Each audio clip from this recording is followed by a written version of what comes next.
নমস্কার বন্ধুরা, বুকে যে আপনাদের সবাইকে জানাই অনেক অনেক স্বাগত। আজ আমরা এমন একটি বই নিয়ে আলোচনা করব যা কেবল পৃষ্ঠার পর পৃষ্ঠা উল্টাবে না, বরং আপনার জীবনের মোড় ঘুরিয়ে দিতে পারে। বইটির নাম হলো দি আর্ট অফ সেলফ ডিসিপ্লিন, যার লেখিকা হলেন কিম্বারলি ওলসন।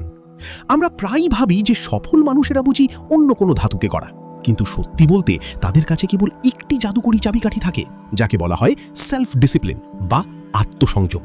চলুন আজ রাঘবের গল্পের মাধ্যমে এই বইয়ের গভীর রহস্যগুলো উন্মোচন করি।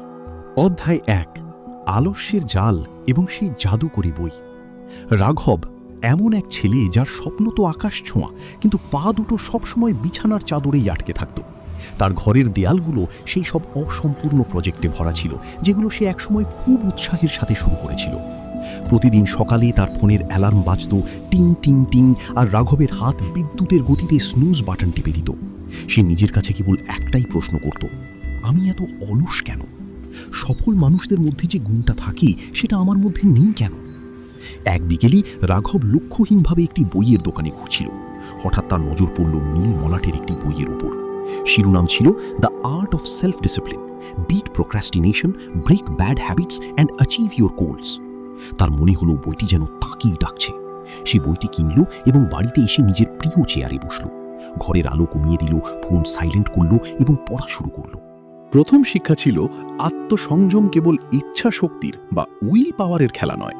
লেখিকা বলছেন যে আমরা প্রায়ই ভাবি ডিসিপ্লিন মানে নিজের ওপর অত্যাচার করা, কিন্তু তা নয়। ডিসিপ্লিন হলো আসলে সেলফ লাভ বা নিজেকে ভালোবাসা।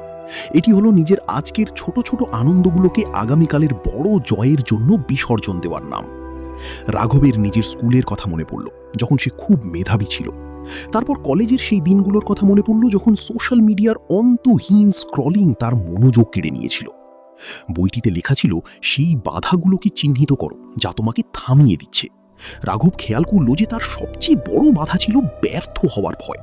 সে কোনো কিছু শুরুই করত না, কারণ তার মনে হতো যদি সফল না হয় তবে লোকে কি বলবে।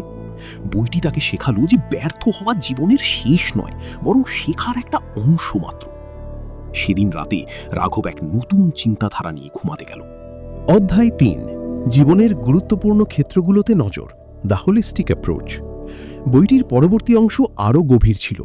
ওলসন বলছেন যে ডিসিপ্লিন কেবল কাজের ক্ষেত্রে নয়, বরং জীবনের প্রতিটা ক্ষেত্রে থাকা উচিত। তিনি কিছু কি এরিয়া বা গুরুত্বপূর্ণ ক্ষেত্রের কথা বলেছেন। পার্সোনাল হেলথ, ব্যক্তিগত স্বাস্থ্য। রাঘব অনুভব করল যে অনিয়মিত খাওয়া দাওয়া এবং ঘুমের অভাব তার মানসিক অবস্থাকে স্থবির করে দিয়েছিল। সে ঠিক করল যে সে নিজের শরীরকে একটি মন্দিরের মতো শ্রদ্ধা করবে। 2, ইমোশনাল রেগুলেশন, আবেগ নিয়ন্ত্রণ। রাঘব খুব তাড়াতাড়ি রেগে যেত অথবা খুব দ্রুত হতাশ হয়ে পড়ত। বইটি শেখালো যে আবেগকে চেপে রাখা নয়, বরং তাকে ম্যানেজ করতে শেখো। সে জার্নালিং শুরু করলো, অর্থাৎ মনের কথা কাগজে লিখে রাখা। টাইম ম্যানেজমেন্ট, সময় ব্যবস্থাপনা। রাঘব প্রায়োরিটি বা গুরুত্বের গুরুত্ব বুঝল। সে ঠিক করলো যে সকালের সবচেয়ে মূল্যবান সময়টা সে সবচেয়ে কঠিন কাজের জন্য বরাদ্দ করবে। সম্পর্ক এবং অর্থ। সে তার মায়ের সাথে সময় কাটাতে শুরু করলো এবং নিজের ফালতু খরচ কমিয়ে দিল। সে বুঝতে পারল যে যখন আপনার কাছে ফিনান্সিয়াল ডিসিপ্লিন থাকে, তখন মানসিক শান্তি এমনিতেই চলে আসে। অধ্যায় 4, স্বপ্নগুলোকে ছোট ছোট টুকরোয় ভাগ করা, the power of micro steps. আপনি কি কখনো ভেবেছেন একটা আস্ত বই কিভাবে লেখা হয়? একবারে নয়, বরং একটা একটা শব্দ করে। রাঘবের কাছে তার স্বপ্নটা খুব ভয়ানক লাগতো। তখন বইটি তাকে পথ দেখালো। লক্ষ্যকে ছোট ছোট পরিচালনাযোগ্য পদক্ষেপে ভেঙে না। সে তার ডায়েরিতে নিজের রোড ম্যাপ তৈরি করল। গল্পের মূল ভাবনা চিন্তা করা, প্রতিদিন 500 শব্দ লেখা, চ্যাপ্টারগুলোর আউটলাইন তৈরি করা, রিসার্চ বা গবেষণা করা। এখন তার আর বেস্ট সেলিং লেখক হওয়ার চাপ অনুভব হচ্ছিল না। তার সামনে এখন শুধু আজকের 500 শব্দ দেখা যাচ্ছিল। সে শিখল যে প্রতিটি ছোট জয় উদযাপন করা উচিত। যখন একটি চ্যাপ্টার শেষ হতো, সে নিজেকে নিজের প্রিয় সিনেমা দেখার পুরস্কার দিত। অধ্যায় 5, প্রোক্রাস্টিনেশন, গড়িমসির অবসান। কিন্তু এই পথ চলা এতটা সহজ ছিল না। মাঝে মধ্যে এমন দিনও আসতো যখন রাঘবের মনে হতো সব ছেড়ে ছুড়ে দিয়ে আবার ঘুমিয়ে পড়ি। একেই বলে প্রোক্রাস্টিনেশনের আক্রমণ। বইটি তাকে 4টি হাতিয়ার দিল। ট্রিগার শনাক্ত করা। তোমার কি ভয় লাগছে, নাকি কাজটা একঘেয়ে লাগছে? কারণটা জানলে সমাধান পাওয়া সহজ হবে। টাইম ব্লকিং, কাজের জন্য একটা নির্দিষ্ট সময় ঠিক করো, যেমন সকাল 8টা থেকে 9টা শুধু রাইটিং, কোনো ফোন নয়। ডেডলাইন, ডেডলাইন ছাড়া কাজ কেবল একটা ইচ্ছা মাত্র, লক্ষ্য নয়। অ্যাকাউন্টেবিলিটি, দায়বদ্ধতা। সে তার বন্ধু কবিরকে তার চেক ইন পার্টনার বানালো। কবির প্রতি সপ্তাহে তার অগ্রগতির কথা জিজ্ঞাসা করত, যার ফলে রাঘব চাইলেও আর অলসতা করতে পারত না। অধ্যায় 6, সাফল্যের নতুন সংজ্ঞা। মাস গড়িয়ে গেল।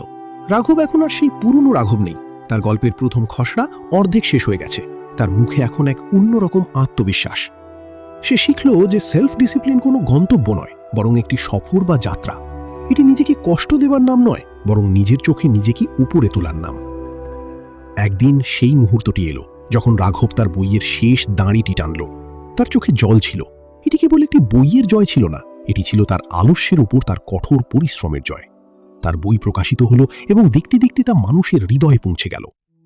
রাঘব আজ একজন সফল লেখক, কিন্তু সে আজও সকাল 6টায় ঘুম থেকে ওঠে। সে আজও জার্নালিং করে, কারণ সে শিখে গেছে যে শৃঙ্খলা হলো সেই সেতু যা আপনার স্বপ্ন এবং আপনার বাস্তবতাকে এক সুতোয় বাঁধে। বন্ধুরা, রাঘবের এই গল্প এবং কিম্বার্লি ওলসনের এই বই আমাদের কেবল একটাই কথা শেখায়: শুরু করুন। সেটা একটা ছোট পদক্ষেপ হলেও শুরু করুন।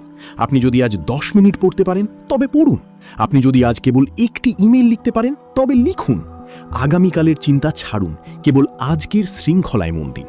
যদি আপনাদের আমাদের এই দীর্ঘ এবং হৃদয়স্পর্শী সামারি ভালো লেগে থাকে তবে বুকিজকে সাবস্ক্রাইব অবশ্যই করবেন। আপনাদের সহযোগিতা আমাদের একান্ত প্রয়োজন, যাতে আমরা এমন আরও চমৎকার বই আপনাদের কাছে পৌঁছে দিতে পারি। মনে রাখবেন, আপনার ভেতরে একজন বিজয়ী লুকিয়ে আছে, শুধু তাকে সামান্য ডিসিপ্লিনের ছোঁয়া দিতে হবে। দেখা হবে পরবর্তী বুক সামারিতে। ততক্ষণ পর্যন্ত পড়তে থাকুন আর এগিয়ে চলুন। ধন্যবাদ।